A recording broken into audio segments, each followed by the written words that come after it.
সকাল সকাল দেখো কত বাসনগুলো ধুয়ে নিলাম, অনেকগুলোই বাসন ছিল। আর আজকে উঠেই গেছিলাম প্রায় 6টা 5-এ উঠেছি আজকে অনেক সকালে। উঠে সমস্ত আশেপাশি কাজগুলো দেখো সেরে নিলাম। এতগুলো বাসন বেরিয়েছিল, বাসনগুলো সব পরিষ্কার করে নিলাম। So hello everyone, good morning, আসসালামু আলাইকুম। সকলে কেমন আছো? আশা করি ভালো আছো। আলহামদুলিল্লাহ, আল্লাহর রহমতে তোমাদের ভালোবাসাতে আমরাও আমার এই ছোট্ট সংসারকে নিয়ে আলহামদুলিল্লাহ ভালোতেই আছি। আজকে হচ্ছে আগস্ট মাসের 14 তারিখ, দিনটা ছিল শুক্রবার। তোমাদের সকলকে জানাই জুম্মা মুবারক। তো চলো সকালের আশেপাশে কাজগুলো সেরে দেখো ব্রেকফাস্ট বানিয়ে নিচ্ছি। ব্রেকফাস্টে কি বানালাম বলো তো? বানালাম আজকে গমের আটার রুটি। এই আটাগুলো কিন্তু বাড়িতেই মানে পেশানো গম দিয়েছিল কন্ট্রোল মানে রেশন থেকে, সেখানে মানে গমগুলো কুটিয়ে আমার মা কিন্তু আটা দিয়ে পাঠিয়েছে, বাড়িতেই কুটিয়েছে গমের আটা। তো এই কারণেই দেখো মানে পরোটাগুলো একটু লাল লাল টাইপের হচ্ছে। ঘরে কোটানো মানে আটা দেখবে একটু মানে লাল টাইপের হয় আর কি, অত মানে লাইট কালার হয় না। তো যাই হোক চলো, ওইদিকে তো পরোটা বানালাম। আর পরোটা গতকালকে গজা নিয়ে এসেছিলো, সেই গজা ছিল আর চা দিয়ে খাওয়া হয়েছে পরোটা। আজকে আর কোনো কিছু বানালাম না। তো সকালে চা খেলাম, খেয়ে দিয়ে পরোটা খেলাম। খেয়ে দেখো এখানে তারপর রান্নাবান্না তো করতেই হবে। রান্নাবান্নার জন্য এখন চাল নিয়ে নিলাম। দেখলে চালটা বেশি নিলাম না এই কারণেই, কেননা রাত্রে দেখি কি রান্না করি। রাত্রে ছেলেরা বলছিল যে আম্মাজি কোনো কিছু একটা বানিও। তো দেখা যাক কি বানানো যায়। তো যদি পারি হয়তো শেয়ার করব, আর হয়তো নাও করতে পারি। তো দেখা যাক কি হয়। তো এই যে ভাত বসিয়ে দিলাম। আর আজকে কি রান্না হয় না রান্না হয় সবটাই তোমাদের সাথে শেয়ার করব যতটা সম্ভব। আজকে রান্না হবে, অনেক দিন থেকে কোনো কিছুই মাখা খাওয়া হয়নি। তো আজকে যতটা সম্ভব মাছ মাংস কোনো কিছুই নেব না। তো তোমাদের দাদাভাই তো চলে গেছে বাজারে, কী নিয়ে আসে ওটাও তো কোনো কিছু জানি না। তো দেখা যাক কী নিয়ে আসে। একদিকে দেখো ভাত বসালাম আর একদিকে প্রেশার কুকার বসিয়ে দিলাম। প্রেশার কুকারের মধ্যে দেখো 4টা উচ্ছে দিলাম। উচ্ছেটা কিন্তু মাখা করব, অনেক দিন মাখা খাওয়া হয় না। সেই দিকে দিয়ে দিলাম দেখো আলুটাও মাখা করব। এইগুলো কিন্তু ভাতে দিতে পারতাম কিন্তু দিলাম না, কেননা ভাতের মধ্যে থাকলে না অনেকটাই মানে হয় আর কি, হঠাৎ খুঁজে পাওয়া যায় না চারিদিকে ভাত পড়ে।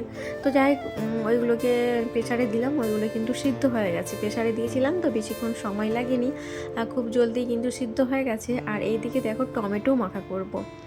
এইরকম করে টমেটো কিন্তু পরিয়ে মাখা করলেও বেশ টেস্টি হয়। উনুনে তো ভালো হয়, উনুন যদিও আমি রান্না করি না উনুনে, সবটাই তো গ্যাসে হয়। যখন বিরিয়ানি পোলাও ওইসবই তখন উনুনে রান্না করা হয়। তো এটাতেও কিন্তু মানে এইরকমভাবে সিদ্ধ করলে পুড়ালে খুব সুন্দর কিন্তু মাখা হয়। আর টমেটোটা খুব সুন্দর কিন্তু পুরানো হয়েছিল। এখানে দেখো উচ্ছেটাকে মাখা করব, আলু মাখা করব আর টমেটো মাখা করব। সবগুলো কিন্তু আমার এগুলো সিদ্ধ হলো, এটাকে পুড়িয়ে নিলাম। আর এখন দেখো নিয়ে চলে এসেছে পাবদা। পাবদা মাছ যদিও অনেক দিন খাওয়া হয় না। মাছটা যদিও আমার শ্বশুরমশাই বেশি খেতে পছন্দ করতেন, ওই কারণে আমার শ্বশুরমশাই কিনে নিয়ে আসতেন। তো শ্বশুরমশাই নিয়ে এসেছিলেন পাবদা মাছ। তো পাবদা মাছ অনেক দিন থেকে খাওয়া না, কয়েক বছর হয়ে গেল পাবদা মাছ খাওয়া হয় না। আমার শ্বশুরমশাই ইন্তেকাল হয়েছে তো প্রায় 2.5-3 বছর হতে যাচ্ছে। এতদিনই কিন্তু পাবদা মাছটা খাওয়া হয়েছিল না। তো যাই হোক, আজকে নিয়ে চলে এসেছে পাবদা মাছ। তো এই যে পাবদা মাছেরই কিন্তু সর্ষে দিয়ে রান্না করব। আর আদা রসুনের পেস্ট শেষ হয়ে গেছিলো, একবারেই ছিল না ফ্রিজে স্টোর।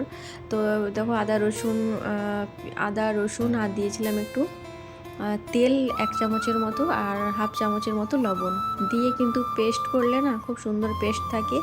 আর সেন্টটাও কিন্তু ভালো থাকে। এরকম করে পেস্ট করে তোমরা কিন্তু রাখতে পারো স্টোর করে। আর এই যে দেখো পাবদা মাছ রান্না করার জন্য মশলাটা কেমন করে করলাম চলো তোমাদের সামনে শেয়ার করে নিই। ফোড়নে দিয়েছিলাম কালো জিরে, আর দিয়েছিলাম আদা কুচনো, বেশ ঝিরঝির করে কুচিয়েছিলাম আদা, তেলের মধ্যে ফোড়নে দিয়ে দিলাম। আর একটু ব্রাউন কালারের হলো, তারপরে কিন্তু দিয়েছিলাম সর্ষে বাটা, কালো সর্ষে আর ওই হলদে সর্ষে, আর দিয়েছিলাম কিন্তু পোস্ত। এই পেস্টটা কিন্তু দিয়ে দিলাম। তো দিয়ে ভালো করে নাড়াচাড়া করলাম। আর মাছগুলোকে তো আগেই মানে ভেজে উঠিয়ে নিয়েছিলাম।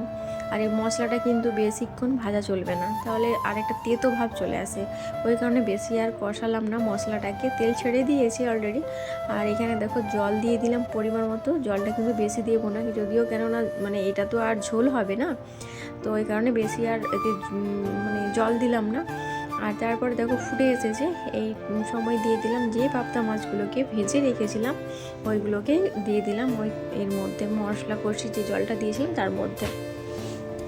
তো দিয়ে কাঁচা লঙ্কাটা দিলাম, আর কেননা এতে ঝাল বেশি দেওয়া হয়নি এই কারণেই, কেননা ছেলেরা খাবে। আমার ছেলেরা তো ঝাল একবারে খেতে পারে না বললেই চলে, মানে একবারেই ঝাল খেতে পারে না। তো এই কারণে প্রত্যেকটা তরকারিতেই আমি কিন্তু কাঁচা লঙ্কা দিয়ে থাকি। আমরা যেমন ঝাল খাই, কাঁচা লঙ্কাটা সেই সময় আমরা নিয়ে নিই। তো যাই হোক, দুপুরে খাওয়া দাওয়া করলাম, ধোয়া মাজা করলাম, অনেকগুলো জামা কাপড় শুকিয়েছিল, রোদ করেছিল। তো জামা কাপড়গুলো গুছলাম। দেখো এখন এটা কিন্তু সন্ধে, প্রায় ওই 5:30 6টার কাছাকাছি। আর বিস্কুট নিয়ে এসেছে, সামনে বিস্কুট আলা এসেছিলো, সেখান থেকে নিয়েছিলাম। আর এই যে ড্রাই ফ্রুটটা দেখলে, এটা কিন্তু ফ্লিপকার্ট থেকে অর্ডার করেছিলাম আর নিয়ে এসেছে। তো বিস্কুটটা যে নিয়েছি না বিস্কুটটার সামনে থেকে, তো বিস্কুটটা একটু নেমসিয়ে গেছিলো, মানে নেতিয়ে গেছিলো, মানে ক্রিসপি ব্যাপারটা ছিল না। তো মাইক্রোওভেনে দিয়ে দিলাম, দিয়ে দেখো 20 সেকেন্ড কি 30 সেকেন্ড দিয়েছিলাম। দেওয়ার পর সব বের করিয়ে নিলাম। তারপরে মানে যতক্ষণ গরম থাকে না, সেই অবস্থায় কিন্তু নরমই থাকে।